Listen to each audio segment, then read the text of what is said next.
Je me souviens encore de la lumière qui caressait la table ce dimanche-là, chaude, paisible, comme si rien de mauvais ne pouvait s'y produire. Puis papa se pencha en avant, sa voix fendant le silence comme une lame. « Tu vas me donner la moitié de ta pension » dit-il à mon grand-père. Sans hésitation, sans honte. Ma belle-mère acquiesça, faisant comme si c'était la chose la plus naturelle au monde. Grand-père ne protesta pas. Il se contenta de sourire. Ce genre de sourire calme et profond qui cache plus qu'il ne montre.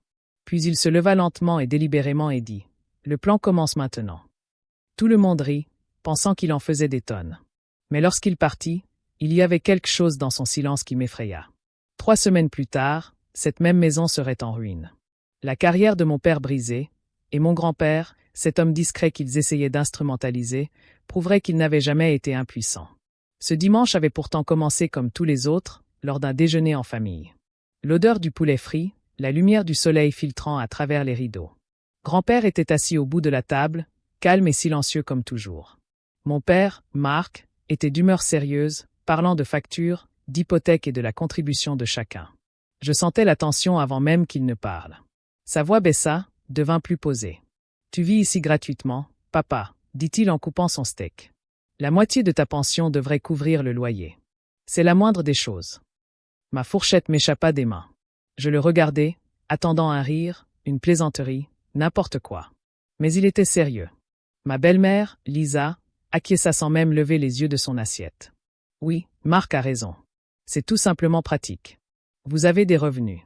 Nous avons des dépenses. » Moi, grand-père, je m'assis avec ma tasse de café et fixai la table un instant.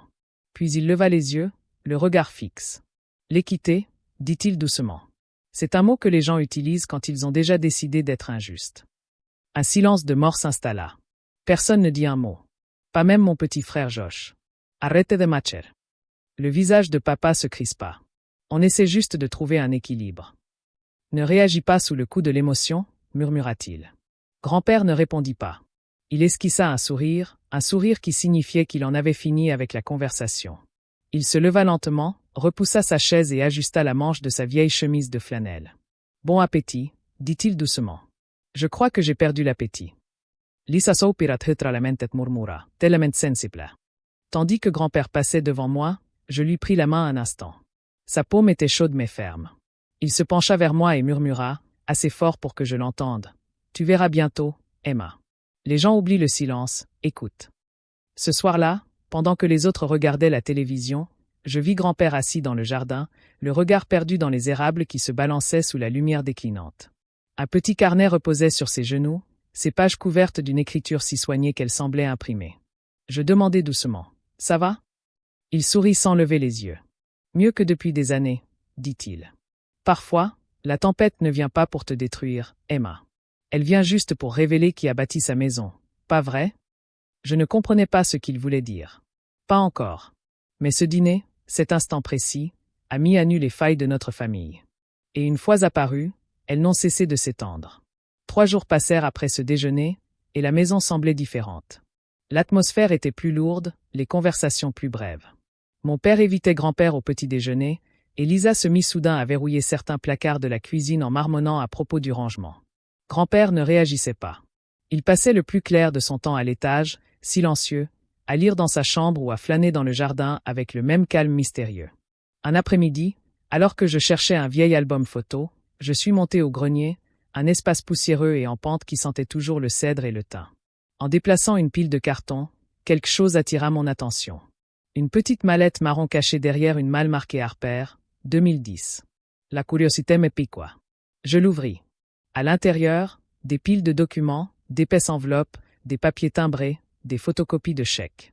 En haut, il était écrit « Contrat d'achat, 2847, rue Maple ». J'ai eu un hoquet de surprise. C'était notre maison. Chaque signature sur les documents était celle de mon grand-père, chaque reçu de paiement, chaque facture de réparation, sauf une ligne, le titre de propriété. Ce nom appartenait à mon père, Marc Harper. Je me suis effondré au sol, le cœur battant la chamade. Grand-père avait acheté toute la maison, mais avait donné le titre de propriété à papa, et maintenant, papa lui faisait payer le loyer. J'ai descendu la mallette, les mains tremblantes. Grand-père était dans la cuisine, en train de faire la vaisselle comme si de rien n'était. « Grand-père » ai-je murmuré en posant la mallette sur le comptoir. Qu'est-ce que c'est? Il l'a regardé un long moment avant de s'essuyer les mains. Puis il a esquissé un sourire. Alors, tu l'as trouvé? A-t-il dit. Tu as acheté cette maison, n'est-ce pas? Toutes les odeurs viennent de toi. Il a hoché la tête une fois. Oui. Il y a 15 ans. Ton père traversait une période difficile. Jeune famille, nouvel emploi, trop de factures. Je voulais qu'il ait de la stabilité. Alors j'ai payé. Mais je l'ai laissé mettre son nom sur l'acte de propriété. Je me suis dit que ça l'aiderait à se constituer un historique de crédit. Je le fixais, l'estomac noué. Et maintenant, il te force à payer un loyer. C'est la vie, Emma, dit-il doucement en versant du thé. On construit quelque chose de solide, et parfois ceux avec qui on l'a construit essaient de nous en revendre les briques. La tristesse dans sa voix me toucha plus fort que la colère n'aurait jamais pu le faire. Pourquoi tu ne le confrontes pas? Demandai-je. La confrontation ne fonctionne que si l'autre a une conscience, répondit-il. Non, je crois que je vais m'y prendre autrement. Il alla à la fenêtre et regarda le soleil disparaître derrière la pelouse. On dit que l'âge rend aveugle, murmura-t-il. Mais je vois parfaitement bien, et je suis ingénieur depuis assez longtemps pour savoir une chose. Il se tourna vers moi, les yeux perçants comme du cristal. Même la maison la plus solide s'effondre si l'on retire la bonne poutre. Cette nuit-là, je n'ai pas fermé l'œil. Le vent, les documents, ses paroles, tout résonnait dans ma tête. Je ne le savais pas encore, mais grand-père avait déjà commencé à retirer la première poutre. Le lendemain matin, je me suis réveillé au bruit de l'imprimante dans la cuisine. Lisa était debout au comptoir, en train de ranger soigneusement une pile de papier. Quand elle m'a aperçu, elle a souri avec cette politesse affectée qu'elle arborait quand elle voulait paraître maîtresse de la situation. « Bonjour, Emma. Juste un peu d'organisation pour tout le monde. » J'ai jeté un coup d'œil au titre en haut de la page, « Règlement intérieur et attente ». Il y avait des puces, du texte en gras et des soulignements. Heure de silence, 22h à 7h. Accès à la cuisine. Emploi du temps partagé. Lisa privilégie le matin. Télévision dans le salon, usage familial uniquement. Électricité, eau et entretien. Sous réserve de frais supplémentaires. En bas, plus sobrement, applicable immédiatement. S'applique à tous les résidents, y compris Monsieur Harper. Grand-père. J'avais envie de tout déchirer. Tu es sérieuse? Ai-je demandé. Ce n'est rien de personnel, a répondu Lisa d'un ton mielleux. C'est juste une question de limite. Ton grand-père a besoin de structure. De structure? Ai-je répété, sentant la chaleur me monter à la poitrine. Il a 70 ans, ce n'est pas un locataire. Papa est entré à ce moment-là, serrant son thermos contre lui comme un bouclier. Emma, ça suffit. C'est plus simple comme ça. Maman et moi sommes occupés. On ne peut pas se permettre le chaos ici. Mais man, il avait commencé à appeler Lisa, maman, comme si réécrire l'histoire la rendait réelle. Grand-père est descendu juste à ce moment-là, impeccablement vêtu de son cardigan bleu marine. Il n'a même pas sourcillé quand Lisa lui a tendu le journal. Il l'a pris, l'a parcouru du regard et l'a soigneusement plié dans sa poche. La clarté, c'est bien, a-t-il dit calmement. La clarté est utile à tout le monde. Lisa a cligné des yeux, déconcertée par son calme. Exactement, a-t-elle répondu rapidement, pensant avoir gagné. Après le petit déjeuner, grand-père m'a proposé d'aller me promener. L'air était frais, le soleil scintillait sur la rosée qui perlait sur l'herbe. Tu n'as pas protesté, ai-je murmuré. Non, a-t-il répondu. Protester ne fait que prévenir le coupable avant que tu sois prêt. Nous nous sommes arrêtés près de la clôture où il s'est accroupi pour arracher une mauvaise herbe. Ses gestes étaient lents et précis. Emma, a-t-il dit, quand on commence à imposer des règles à une seule personne chez soi, c'est comme si on avait déjà déclaré la guerre. On ne l'a juste pas encore dit ouvertement. Je ne savais pas quoi dire. Son calme m'a mise mal à l'aise, comme si je regardais quelqu'un rester immobile tandis que le sol se dérobe sous ses pieds. Ce soir-là, en passant devant son bureau, je l'ai vu écrire dans son carnet. Son stylo glissait méthodiquement, chaque ligne datée et numérotée.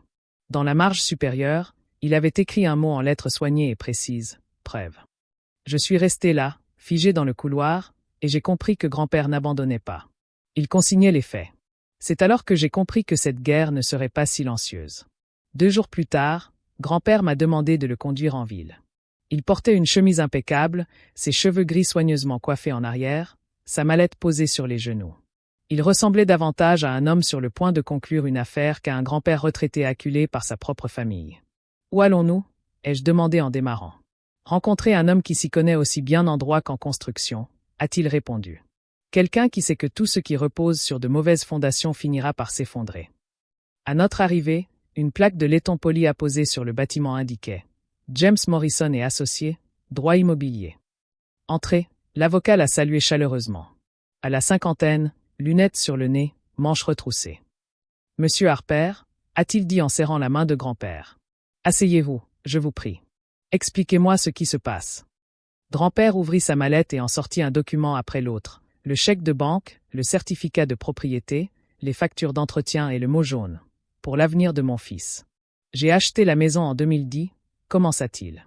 J'ai payé 340 000 $ comptant.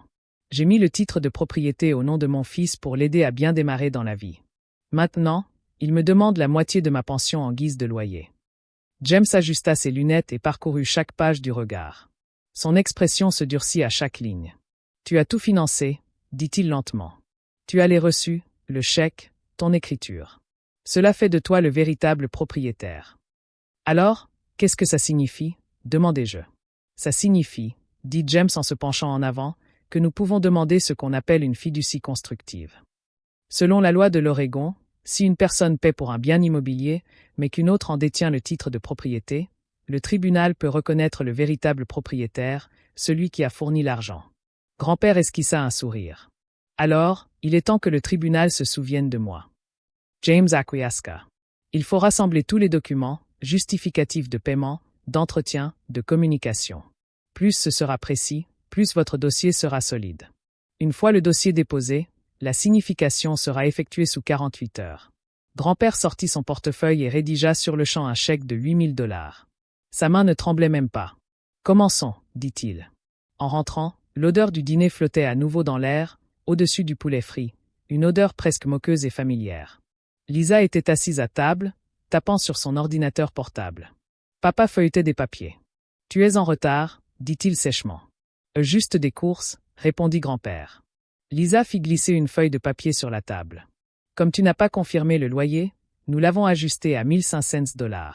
Le prix du marché pour le quartier. » Grand-père baissa les yeux vers le journal, puis la regarda. « Il esquissa un. Sourire. Juste, dit-il. On dirait que ça augmente de semaine en semaine. » Puis, à ma grande surprise, il prit le journal, le signa soigneusement et le déchira en deux. « Voilà, dit-il doucement en posant les papiers sur la table. Maintenant, ça vaut exactement ce que ça mérite. » Le visage de Lisa devint rouge. Papa frappa la table du poing. « Papa, tu ne peux pas me traiter comme ça, » l'interrompit grand-père d'une voix égale. « Parce que j'ai payé cette maison bien avant que vous ne la considériez comme mienne. » Il se leva, les dépassa et lança par-dessus son épaule. « Vous aurez votre loyer bien assez tôt. » Mais pas de moi. Ce soir-là, je le retrouvai dans son bureau, en train de numériser des documents sur son ordinateur portable. L'écran de son ordinateur s'illuminait sur son visage, calme, déterminé, inébranlable. « Grand-père, murmurai-je. Qu'est-ce que tu fais ?» Il me regarda et sourit. « Je reconstruis les fondations, » dit-il. Cette fois, en mon nom. Je ne m'en rendais pas compte à l'époque, mais ce fut la nuit où la guerre silencieuse devint officielle. Le jour où tout a explosé avait pourtant commencé comme un jour ordinaire. Un mardi tranquille, la lumière du soleil inondant la pièce, l'odeur du café et des toasts. Grand-père avait. Il était parti pour son contrôle médical habituel. Il m'a fait un signe de la main avec son sourire imperturbable et m'a dit de ne pas m'inquiéter. En fin d'après-midi, le silence qui régnait dans la maison commençait à devenir pesant. Un malaise indéfinissable, mais palpable. Quand grand-père est revenu, il avait l'air fatigué, mais lorsqu'il a atteint la porte d'entrée, son expression a changé. Sa clé ne tournait pas. Il a essayé à nouveau. Elle ne rentrait pas.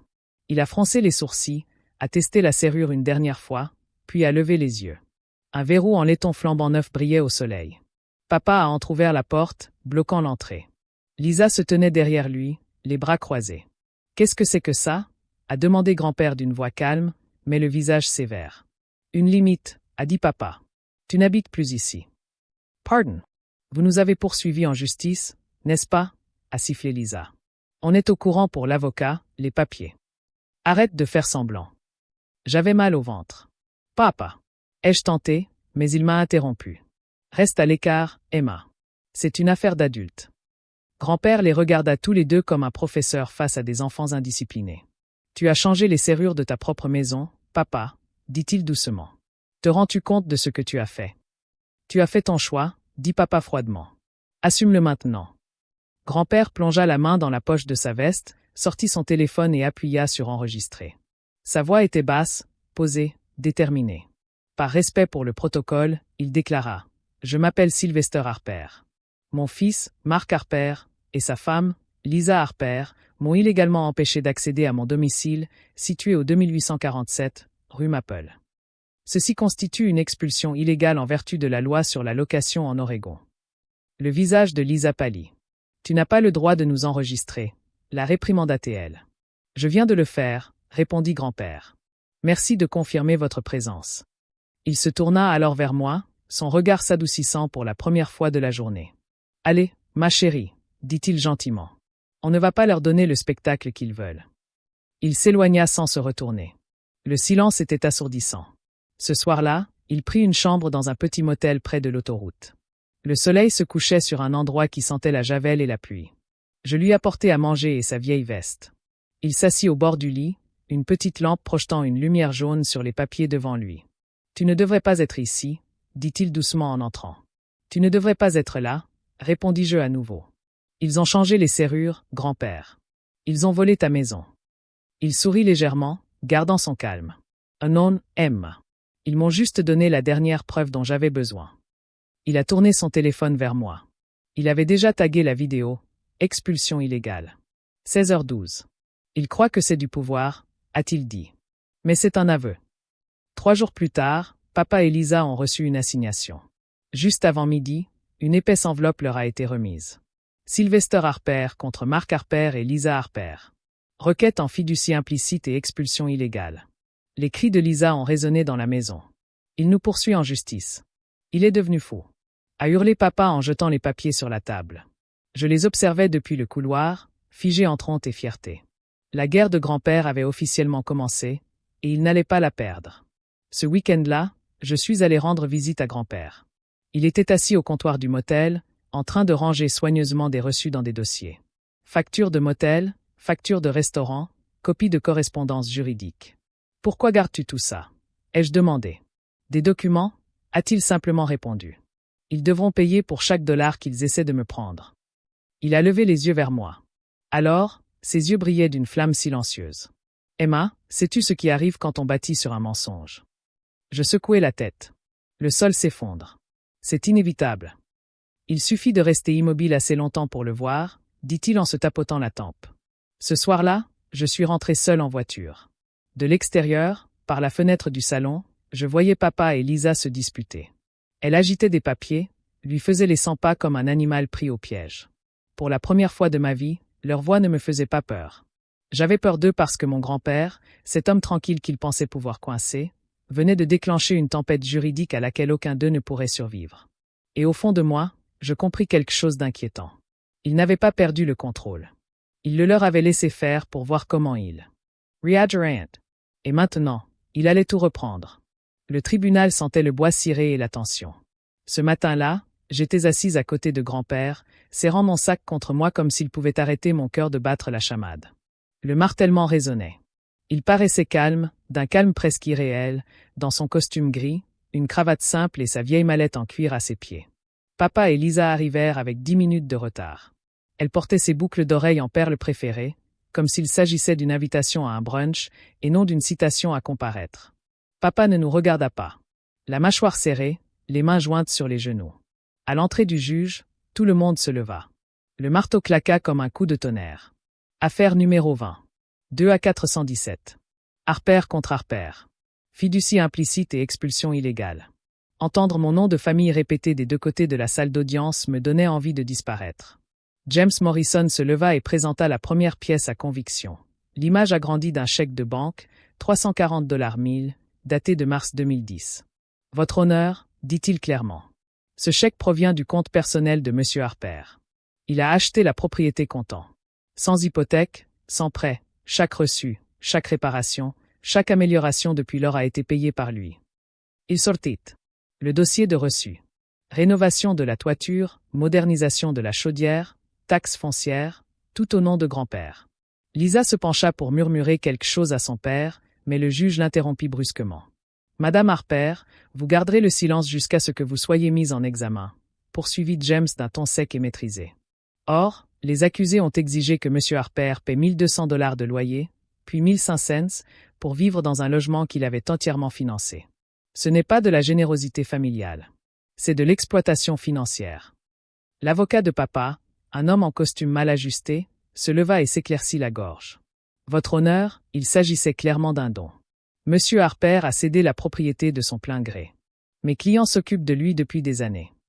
James se tourna vers eux, d'une voix presque douce. Un don, votre honneur, ne s'accompagne pas de mensualité.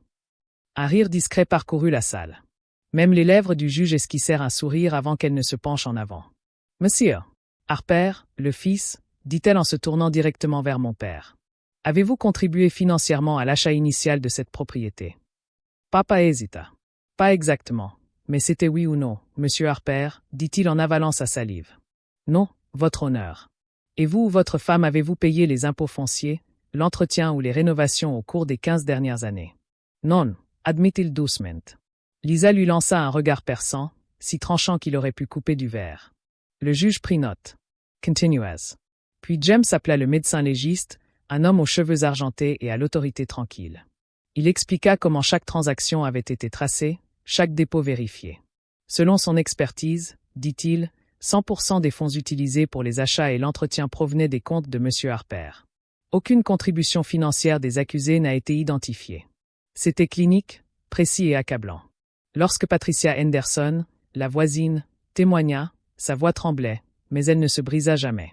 J'habite à côté depuis 2010, dit-elle. Tout le monde savait que c'était la maison de M. Harper. Il tondait la pelouse, réparait le toit, et avait même remplacé la clôture. Son fils lui rendait rarement visite. Lisa croisa les bras. Celle de papa. Les épaules s'affaissèrent. Lorsque la juge prit enfin la parole, la salle entière sembla retenir son souffle. Sur la base des preuves présentées, ce tribunal déclare le plaignant, M. Sylvester Harper, propriétaire légitime du bien situé au 2847, rue Maple. Elle se tut, laissant les mots résonner comme un verdict gravé dans le marbre. De plus, le tribunal constate que les défendeurs ont été expulsés illégalement. Ils sont par la présente condamnés à verser au plaignant $12 000 à titre de dommages et intérêts et de frais de logement temporaire. Lisa Halida. Papa fixait le sol, immobile. Grand-père ne manifesta aucune joie. Il hocha simplement la tête et murmura « Merci, votre honneur ». En sortant de la salle d'audience, je me tournai vers lui, encore sous le choc. « Tu as gagné », soufflai-je. Il esquissa un sourire. « Un non, Emma. La justice n'est pas une victoire. C'est une question d'équilibre, et l'équilibre exige de la patience. » J'entendis la voix de Lisa se briser. « Et maintenant, on fait quoi ?» Et la réponse silencieuse et brisée de papa. Il priait pour que ce soit fini. Mais grand-père n'en avait pas fini. Pas encore. Les semaines qui ont suivi l'audience ont été comme vivre au cœur d'une tempête. Tout était trop calme, jusqu'à ce que ça ne le soit plus. Au début, papa a essayé de faire comme si de rien n'était. Il est allé travailler. Lisa publiait des photos en ligne, symbole de nouveau départ et de renouveau, mais on ne peut pas réparer un navire qui coule. Les fissures commençaient à apparaître rapidement. La BMW a disparu de l'allée un matin. Une dépanneuse était arrivée à l'aube. Quand j'ai interrogé Lisa à ce sujet, elle a répondu sèchement. Problème temporaire. On est en train de refinancer. Mais j'ai vu la lettre de la banque jetée à la poubelle, un avis de saisie. Puis les rumeurs ont commencé à circuler dans le quartier. Patricia a mentionné une annonce qu'elle avait vue en ligne à notre adresse, avec de belles photos de la maison et un prix de $480 000, bien en dessous du prix du marché. J'ai eu un haut le cœur. J'ai vérifié. C'était vrai. Elle était là. En direct sur tous les sites immobiliers. Vendeur motivé, vente rapide possible. Papy, ils vendent la maison, ai-je lâché en arrivant au motel. Il a levé les yeux de son carnet calmement, comme s'il s'y attendait. Ce n'est pas une vente, a-t-il dit. C'est la panique, mais ils ne peuvent pas. Techniquement, ils peuvent, m'a-t-il interrompu d'une voix posée, mais plus pour longtemps. Il a pris le téléphone, a appelé James Morrison, et quelques heures plus tard, l'avocat avait déposé une ordonnance de protection d'urgence. Le lendemain matin, nous étions de retour au tribunal. Le même juge qui était là plutôt semblait fatigué, mais curieux. « Monsieur Morrison, vous reviendrez bientôt. » James expliqua tout. Le procès en cours, l'ordonnance du médecin légiste, la tentative de vente aux enchères. Il conclut par une réplique calme et cinglante. Votre honneur, vendre ce bien maintenant détruirait des preuves, annulerait tout remboursement et invaliderait la reconnaissance du titre de propriété par le tribunal. Le juge se tourna vers le père et Lisa, assis raides comme des piquets à côté de leur agent immobilier. Étiez-vous au courant d'une quelconque procédure en cours lorsque vous avez mis ce bien en vente? L'agent cligna des yeux, puis répondit d'une voix faible. On ne m'a rien dit, votre honneur. Le juge soupira en tapotant son stylo sur le bureau. Dans ce cas, je prononce une ordonnance de suspension temporaire. La vente est suspendue jusqu'à la résolution de l'affaire. Veuillez déposer immédiatement l'ordonnance auprès du bureau d'enregistrement du comté. Le visage de Lisa s'est assombri. Les épaules de papa se sont affaissées, comme celles d'un homme, réalisant enfin que la partie était finie. L'après-midi même, l'annonce avait disparu et la spirale infernale avait commencé. 2 semaines plus tard, je suis repassé devant la maison. La pelouse était envahie par les herbes hautes. La boîte aux lettres débordait d'enveloppes. L'une d'elles a attiré mon attention, un avis rouge vif de la banque. Procédure de saisie. 90 jours de retard de paiement. Je l'ai montré à grand-père le soir même. Il n'a même pas eu besoin de l'ouvrir. Ils avaient un prêt hypothécaire sur la maison, m'a-t-il dit. Une valeur nette immobilière d'au moins 80 000 $. Et ils ont cessé de payer. Bien sûr, c'est pour ça qu'ils avaient besoin de ma pension. Je suis resté assis là, silencieux, le poids de la situation m'envahissant. Ils n'avaient pas seulement essayé de contrôler grand-père, ils étaient en train de couler et ils essayaient de l'entraîner avec eux. Et maintenant? Ai-je demandé doucement. Il a plié l'avis soigneusement, son expression indéchiffrable. Maintenant, les fondations s'effondrent. 1 mois plus tard, la banque a repris possession de leur maison. La voiture. Les bijoux de Lisa ont commencé à apparaître sur Facebook Marketplace. Les courses sont devenues moins chères, plus petites, moins abondantes. Je les ai vus disparaître, passant du confort qu'ils prétendaient avoir à un vide immense. Quand la décision finale est tombée, le transfert officiel de propriété, grand-père n'a pas applaudi, il n'a pas applaudi. Il a juste hoché la tête une fois et a dit « Je ne me réjouis pas de cet effondrement, Emma. Je reconstruirai après. » Et cette nuit-là, alors que la pluie battait contre la vitre du motel, j'ai compris la vérité. Ils n'avaient pas seulement perdu une maison. Ils avaient perdu le seul homme qui avait jamais cru en eux. Et le silence qui a suivi était le son de la justice qui s'est abattue. Le jour du déménagement est arrivé comme la fin d'un long hiver. Le ciel était clair, l'air presque trop doux pour ce qu'il annonçait. Un camion de déménagement attendait au ralenti devant le 2847, rue Maple, notre maison familiale, le lieu où la trahison et la justice s'étaient rencontrées. Papa et Lisa étaient déjà là, emballant leurs dernières affaires dans des cartons. Ils ne m'ont pas regardé quand je suis monté à l'étage avec grand-père. Les cheveux de Lisa étaient en désordre, ses yeux cernés de rouge. Papa paraissait plus vieux, les épaules affaissées, le visage dénué de cette assurance arrogante qu'il arborait autrefois comme une armure. Grand-père, les mains dans les poches, les observait en silence. Il ne dit pas un mot tandis qu'ils passaient devant lui avec leurs cartons. Finalement, papa s'arrêta devant lui, une petite boîte de cadres photo à la main. « Papa, dit-il d'un ton amer. J'aurais dû. Je ne sais pas. It's Royce. » Grand-père ne le laissa pas finir. Il hocha simplement la tête. « Tu pensais qu'en prenant, tu deviendrais plus fort, dit-il doucement. Mais tu bâtissais ta force sur les fondations de quelqu'un d'autre, et ça ne dure jamais. » Lisa évita son regard. « On ne pensait pas que tu pensais vraiment tout ce que tu disais, » l'interrompit grand-père. Non pas méchamment, mais fermement. Aucun de vous deux ne s'attendait à des conséquences. Il s'écarta et les laissa rejoindre la voiture. Pas de cris, pas de vengeance, juste le poids silencieux de la vérité. Alors que la portière claquait et que leurs feux arrière disparaissaient au loin, grand-père laissa échapper un long soupir de lassitude, comme chargé de souffrances accumulées pendant des années. Je me tournai vers lui. « C'est fini, murmurai-je. »« Non, répondit-il avec un léger sourire. C'est équilibré. » À l'intérieur, l'atmosphère de la maison avait changé. La tension qui planait autrefois dans chaque pièce s'était dissipée, remplacée par une paix insoupçonnée. La lumière du soleil, filtrée par la fenêtre, n'était plus froide. Nous nous sommes assis ensemble dans la cuisine, là où tout avait commencé. Grand-père versa 2 tasses de café, y ajouta de la crème à son goût et m'en tendit une. « Tu sais, Emma, dit-il, le silence est l'arme la plus sous-estimée au monde.